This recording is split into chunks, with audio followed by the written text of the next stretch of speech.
Hello students, welcome to Shiny Max. 9ஆம் வகுப்பு பயிற்சி 1.4ல் 4வது கொஸ்டின் பார்க்கலாம். இங்கே ஏபிசி அப்படின்னு 3 கணம் தந்திருக்காங்க. அடுத்த ஆகியவற்றிற்கு கணங்களின் வெட்டுக்கான சேர்ப்பு பண்பினை சரிபார்க்க அப்படின்னு கொடுத்துருக்காங்க. முதல்ல வெட்டுக்கான சேர்ப்பு பண்பு அதை எழுதிக்கலாம். வெட்டுக்கான சேர்ப்பு பண்பு ரொம்பவே ஈஸியாக எழுதலாம். பாருங்க, ஃபர்ஸ்ட் இங்கே ஏ ஸ்பேஸ் விட்டு பி ஸ்பேஸ் விட்டு சி அடுத்த சமம். அதே மாதிரி ஏ ஸ்பேஸ் விட்டு பி ஸ்பேஸ் விட்டு சி. இங்கே வெட்டுக்கான அப்போ என்ன பண்ணணும், இடையில வெட்டு அப்படின்னு எழுதிடணும். சரிங்களா? அடுத்த இங்கே வந்து பியையும் சியையும் ப்ராக்கெட்டுக்குள்ளே எழுதணும். இந்த சைடு ஏயையும் பியையும் ப்ராக்கெட்டுக்குள்ளே எழுதணும். ஓகே, இப்போ இந்த ரெண்டுமே சமமாக இல்லையான்னு தான் நம்ம பார்க்க போகிறோம். ஃபஸ்ட்டு இடது பக்கத்தை சுருக்கலாம். அதாவது இடது பக்கத்தை சால்வ் பண்ண போகிறோம். அதுக்கு இடது பக்கம் அப்படின்னு எழுதிக்கிட்டு இடது பக்கத்தில் என்னது இருக்கோ அதை அப்படியே எடுத்து எழுதிருங்க. சரிங்களா? அதை அப்படியே எடுத்து எழுதிட்டேன். இனி ப்ராக்கெட்டுக்குள்ளே என்னது இருக்கோ அதை ஃபஸ்ட்டு சால்வ் பண்ணுங்க. பி வெட்டு சி. ஓகே, பிக்கு பதில் அதோட மதிப்பு எடுத்து எழுதிக்கலாம். என்ன இருக்குது அதை எழுதிக்கலாமா? √3 √5 6 11 நடுவில் வெட்டு.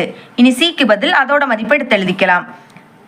√2 √3 √5 9. இப்போ பாருங்க, நடுவில் வெட்டு. அப்போ என்ன பண்ணணும்னா ரெண்டுலேயும் சேமாக இருக்கக்கூடியதை மட்டும் தான் நீங்கள் எழுதணும். அப்போ எழுதிக்கலாம். √3 இங்கே இருக்குது அங்கேயும் இருக்குது. அப்போ √3 எழுதிக்கோங்க. இனி √5 இங்கே இருக்குது அங்கேயும் இருக்குது. இது ரெண்டாக மட்டும் தான் சேமாக இருக்கக்கூடியது. இனி சேர்த்து கண்டுபிடிக்கலாமா? ஏ வெட்டு பி வெட்டு சி. ஏக்கு பதில் ஏயோட மதிப்பை அப்படியே எடுத்து எழுதிருங்க. இதை அப்படியே எடுத்து எழுதிக்கலாம். -11 √2 √5 அப்புறம் 7. இனி நடுவில் வெட்டு. பி வெட்டு சி அதோட மதிப்பு என்னது? √3 √5. அதை அப்படியே எடுத்து எழுதிக்கலாம். √3 √5.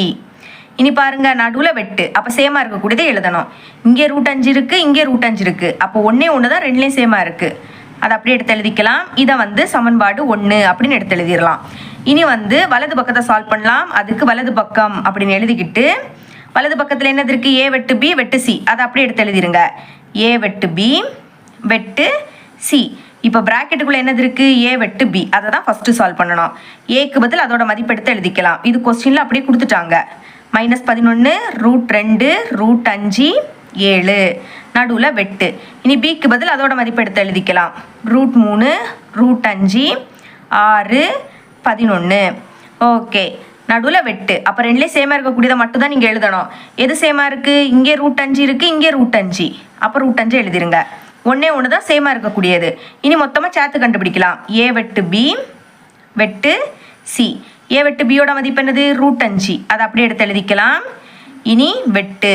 சிக்கு பதில் அதோட மதிப்பு எடுத்து எழுதிருங்க. கொஸ்டினில் கொடுத்துருக்காங்க √2 √3 √5 9. இப்போ பாருங்கள், நடுவில் வெட்டு. அப்போ ரெண்டுலேயும் சேமாக இருக்கக்கூடியதை மட்டும் தான் எழுதணும். இங்கே √5 இருக்குது இங்கே √5 இருக்குது. ஒன்று தான் சேமாக இருக்கக்கூடியது. அதை அப்படியே எடுத்து எழுதிருங்க. இப்போ வலது பக்கத்தை சால்வ் பண்ணிட்டோம். இதை வந்து சமன்பாடு 2 அப்படின்னு வச்சுக்கலாம். இப்போ சமன்பாடு 1 சமன்பாடு 2 சமமாக இருக்குது. இங்கே √5 இங்கே √5.